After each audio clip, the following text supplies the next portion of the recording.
বাংলাদেশ সরকারের কোন কোন উৎস থেকে বা কোন কোন খাত থেকে আয় আসে, অর্থাৎ বাংলাদেশ সরকারের আয়ের উৎসগুলো আপনারা অবশ্যই উল্লেখ করবেন আশা রাখছি। আমি কয়েকটি উৎস বা খাতের কথা উল্লেখ করছি, যেমন পরিবহন টোল।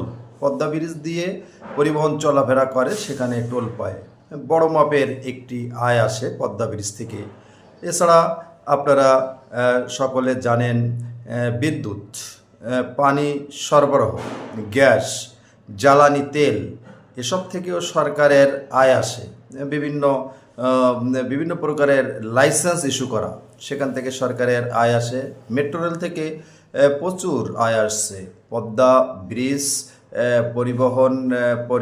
পরিবহন টোল, মেট্রো রেলের মতো মেগা প্রজেক্ট থেকে সরকারের প্রচুর আয় আসে। এছাড়া বিমানবন্দর, স্থলবন্দর ছাড়াও আরও বিভিন্ন উৎস থেকে সরকারের আয় আসে। কারণ দেশ পরিচালনা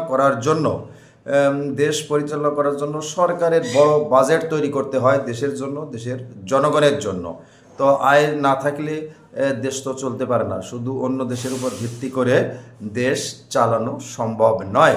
তাই বড় বড় কিছু প্রজেক্ট আছে বিদায় বাংলাদেশ পরিচালনায় অনেকটা সহায়তা হচ্ছে। যেমন রাত পোহালে পদ্মা ব্রিজের উপর দিয়ে পরিবহন চলাফেরা করে, মেট্রো রেলে যাত্রী চলাফেরা করে, সব কিছু মিলে বন্দরে মাল নেওয়া আনা করা হয়।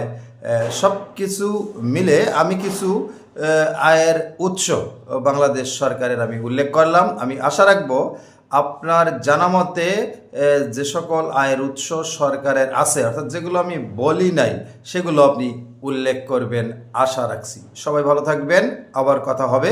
নমস্কার।